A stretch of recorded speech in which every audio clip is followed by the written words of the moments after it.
Assalamualaikum warahmatullahi wabarakatuh. Halo semua, perkenalkan nama saya Helen Sabriani dengan NIM 8598417726 dari Prodi Pendidikan Guru Sekolah Dasar Universitas Terbuka Salut Konsel. Di video kali ini pastinya adalah pengerjaan tugas tutorial online, yaitu tepatnya pada mata kuliah filsafat ilmu tentang peran antologi, epistemologi, dan aksiologi dalam membentuk dasar-dasar filsafat ilmu. Sebelumnya saya akan menjelaskan tentang pengertian singkat dari ontologi, epistemologi, dan aksiologi berdasarkan DLP pada halaman 2.9, yaitu ontologi, hal-hal apa saja yang ada atau dapat dikatakan ada, mungkin ada, dan bagaimana cara mewujudkannya. Yang kedua, epistemologi, yaitu khusus mempelajari tentang pengetahuan atau ilmu itu sendiri, khususnya yang berkaitan dengan metodenya, validasinya, dan ruang lingkupnya. Dan yang terakhir ada aksiologi, yaitu berfokus pada nilai, yaitu etika dan estetika penerapan ilmu pengetahuan dalam dunia nyata. Selanjutnya saya akan membahasnya lebih mendalam dan saya akan menjelaskan secara gamblang apa sih atau bagaimana sih poin-poin tentang ontologi, epistemologi, dan aksiologi tersebut. Serta saya akan menjelaskan keterkaitan ketiganya ini sebagai fondasi utama filsafat ilmu. Yang pertama itu ada ontologi. Ibarat kata, ontologi itu bertanya, sebenarnya apa sih yang ingin kita ketahui dan apa hakikat realitas yang kita ingin pelajari.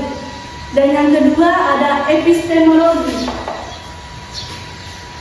yaitu bagaimana kita tahu. Ibarat kata, epistemologi itu bertanya, bagaimana kita mendapatkan pengetahuan itu, metode apa yang kita gunakan, dan bagaimana kita mengujinya. Dan yang terakhir itu adalah aksiologi,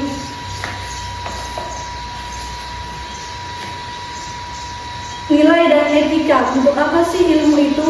Untuk apa ilmu itu digunakan? Dan nilai moral apa yang melekat?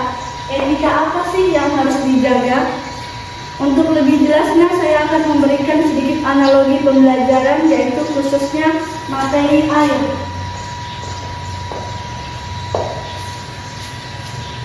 Ontologi terletak pada ketika kita menjelaskan bahwasannya air adalah zat cair yang tidak berwarna, tidak berasa, dan juga mengalir dari tempat yang tinggi ke tempat yang rendah.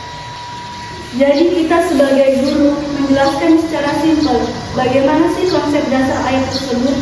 Berikutnya adalah bagian epistemologi,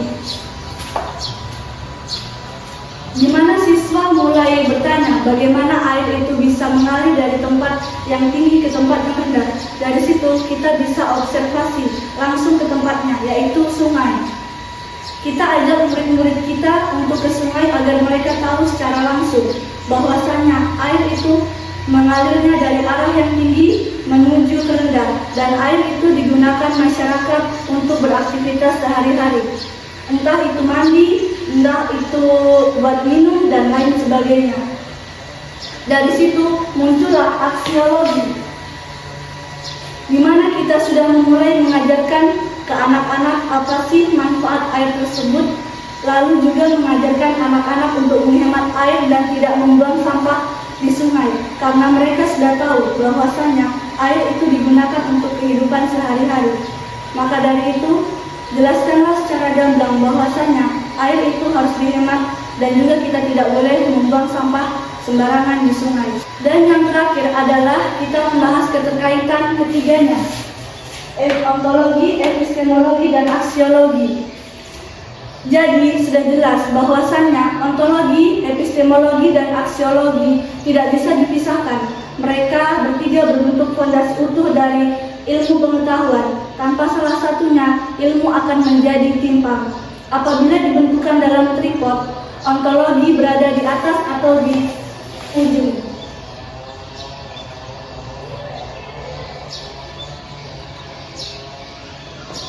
Kemudian di tengah ada ilmu yang utuh dan bermanfaat.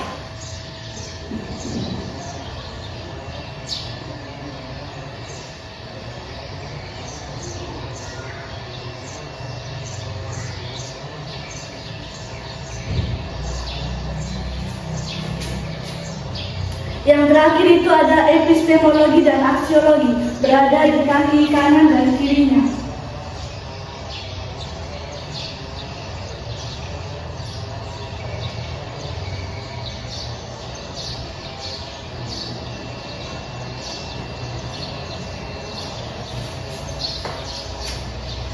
Jadi kita sebagai guru harus menerapkan peran dasar-dasar filsafat ilmu ini supaya mengajarkan ilmu dengan benar, dengan cara yang tepat untuk tujuan yang baik.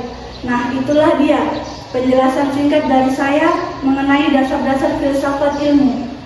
Kurang lebihnya mohon dimaafkan. Wabillahi taufiq wal hidayah. Wassalamualaikum warahmatullahi wabarakatuh.